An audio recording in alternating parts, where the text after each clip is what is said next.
حضور علیہ الصلوۃ والسلام نے کتنی قربانیاں فرمائی؟ 100 اونٹ حضور علیہ الصلوۃ والسلام نے نہر فرمائے، 100 اونٹ اپنی طرف سے۔ اس میں سے 63 اونٹوں کو آقا علیہ الصلوۃ والسلام نے خود نہر فرمایا، اور 37 اونٹوں کو حضرت علی کو حکم دیا کہ آپ نہر فرمائیں۔ شریعت پسند کرتی ہے کہ 50 لاکھ کے بڑے مسٹنڈے نہ لے کر آؤ، بلکہ 3 لاکھ کے 50 لاکھ کے برابر جانور لاؤ تاکہ غریبوں کا فائدہ ہو۔ صرف اس کی نیلی آنکھوں کی وجہ سے اور تیرا سیٹھ پن دکھ جائے کہ ماشاءاللہ یہ غفار بھائی تو نیلی آنکھوں والا لائیں، کتنے کا لائیں؟ 15 لاکھ کا۔ اور سیم جانور کالی آنکھوں والا کتنے کا ملتا ہے؟ 7 لاکھ روپے کا۔ اس نے نیلی آنکھوں کی وجہ سے 15 لاکھ دے دیے، 8 لاکھ روپے ایکسٹرا، اور دل میں نیت کیا ہے کہ پورے علاقے میں میری قربانی نمبر 1 پہ آئے گی، میرا مسٹنڈا جانور نمبر 1 پہ آئے گا تو مجھے میڈل ملے گا۔ یہ تو نے دنیا میں میڈل لینے کے لیے نیلی آنکھوں والا بیل لیا تھا یا تو نے اللہ کے لیے لیا تھا؟ اگر تو نے لوگوں کو دکھانے کے لیے لیا تھا، یہ میدان معاشر میں یہ نیلی آنکھوں والا جانور تیرے لیے ذلت بنے گا، تیرے لیے تباہی بنے گا۔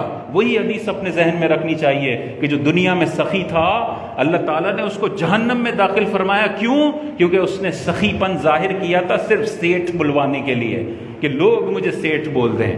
تو یہ کبھی بھی مزاج شریعت نہیں ہے کہ اتنے مہنگے مہنگے، خوبصورتی ہے لیکن وہ نیچرل خوبصورتی والا جانور لیں، ایک ریزنیبل خوبصورتی۔ یہاں پہ جب ہم نے اس طرح کی شعبدہ بازی شروع کی تو بڑے بڑے کیپٹلسٹ اس انڈسٹری میں آ گئے۔ وہ کیا کرتے ہیں؟ وہ جانوروں کو انجیکشن لگاتے ہیں اور ان کو بھوک کے انجیکشن لگا لگا کے وہ کھا رہا ہے، اس کے اندر گھی ڈال رہے ہیں، مکھن ڈال رہے ہیں۔ او بھائی، تو نے اس کو مریض بنانا ہے کیا جانور کو؟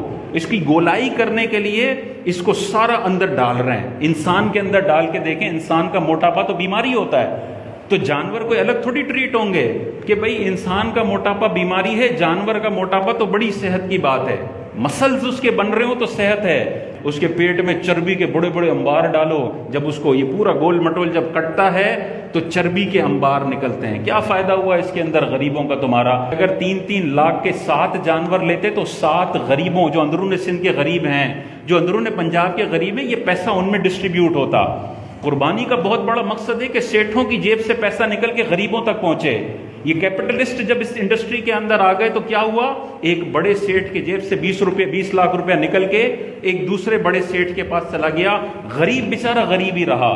تو کبھی بھی اس شعبدہ بازی میں، اس فیشن میں اور بڑے بڑے فارمز میں جہاں پہ 20 25 لاکھ کے جانور ہیں، ان کی حوصلہ شکنی کریں تاکہ یہ اس انڈسٹری سے دور ہوں، یہ منافع خور، اور جانور پر بھی ظلم بند ہو۔ خوبصورتی عزیز ہے لیکن شریعت نے غریبوں کو کھانا کھلانا بھی عزیز رکھا ہے، اس کی فضیلت بھی ہے۔ حضور علیہ الصلوۃ والسلام نے 100 اونٹ نہر فرمائے، تم 20 لاکھ میں ایک جانور نہر کرتے ہو، ایک جانور قربان کرتے ہو، 3 لاکھ کے تم 7 جانور کیوں نہیں کرتے؟ اس میں چربی کچھ بھی نہیں نکلے گی، پیور گوشت نکلے گا جو غریبوں تک پہنچے گا۔ اس حوالے سے غور کرنا چاہیے۔